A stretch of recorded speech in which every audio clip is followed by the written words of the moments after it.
Massachusetts has already legalized same-sex marriage. I never heard about it until California is now having this issue with Proposition 8. In some places, you have courts that are making judicial decisions that are impacting what takes place within a particular state. What's happening in California is that the citizens of the state, a majority indicated that they wanted marriage defined as between a man and a woman.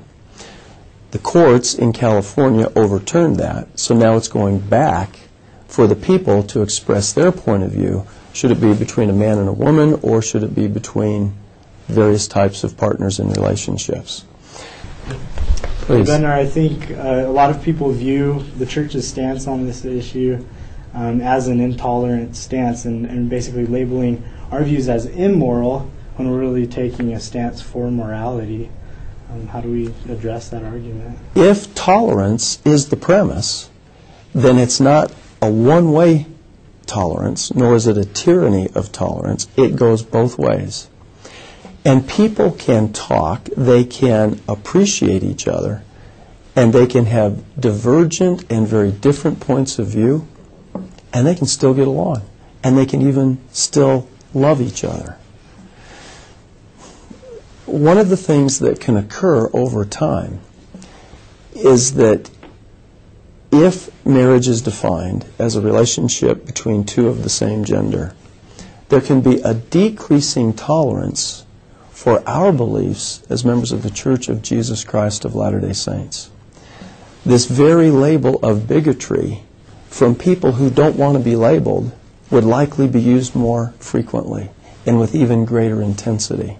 So one of the potential consequences growing out of this is that we may find a decreasingly tolerant environment for our beliefs as members of the Church of Jesus Christ of Latter-day Saints.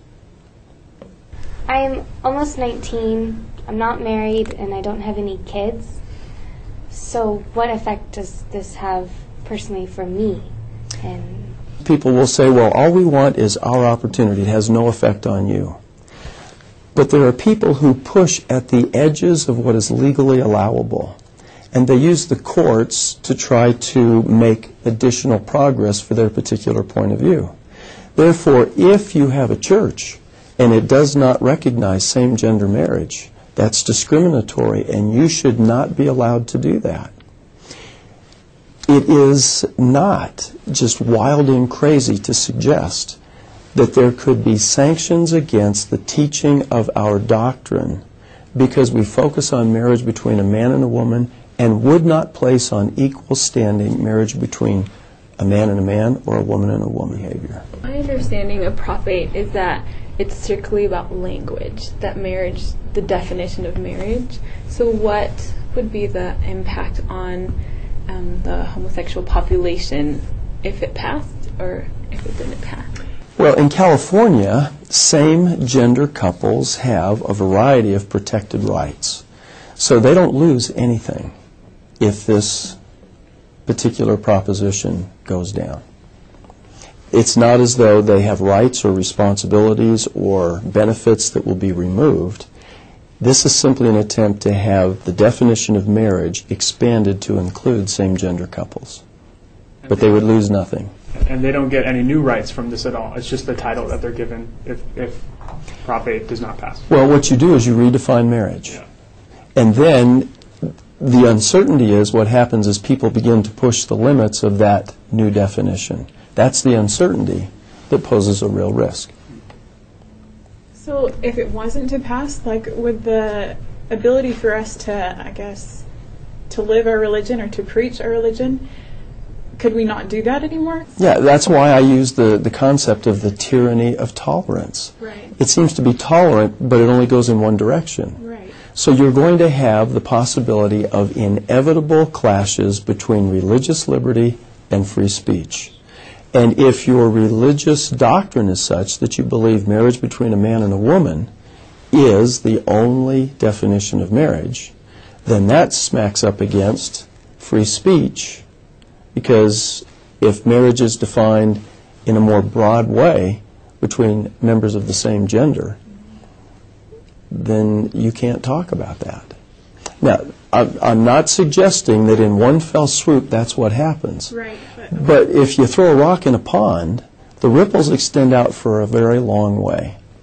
This argument is not just about the rock hitting the water and the initial ripple. You have to also consider the extended ripples over time. And you get some sense of what can happen by looking in other places, in other countries, where same-gender marriage has been adopted legally, and you begin to see some of those potential ripples. So what would the consequences be to the children? Well, let's say, for example, that if same-gender marriage becomes legally the norm, then it's pretty clear that you're going to have to treat equally in public school curriculum various forms of marriage relationships. Heterosexual marriage and homosexual marriage would have to be treated on equal footing.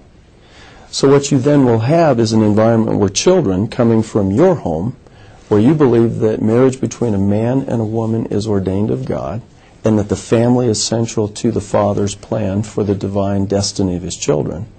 Your children will go to school. Those will be placed on equal footing. That, to me, is a very troubling and uncertain consequence of what we're talking about. And that would be infused into the school curriculum, would be mandated. So I have a question. So you've been married, you have kids and grandchildren. What do you feel personally about Prop 8? Why is it important to you? Or, what's the most important thing about it to you, or why do you feel so strongly about it? Having children, having grandchildren? I go back to a very simple doctrinal foundation. Marriage between a man and a woman is ordained of God. Sister Bednar and I have 9 grandchildren. 8 of them are little girls and 1 is a little boy. And the greatest joy in life comes in marriage and as children come into your home. And I just simply feel this passionate because for our children, for our grandchildren, and for our grandchildren's children, my desire is that they would have the happiness of the family and marriage between a man and a woman as the central features of the Father's plan. His plan is called the plan of happiness. It's called that for a reason. And if we want to have happiness in mortality, it comes in a variety of ways, but all of those ways focus on and lead to the marriage between a man and a woman, and if they're blessed to have children, the rearing and the nurturing of those children. That's what it's all about. And I don't want that disrupted. I don't want that redefined. I don't want that altered for our children and grandchildren.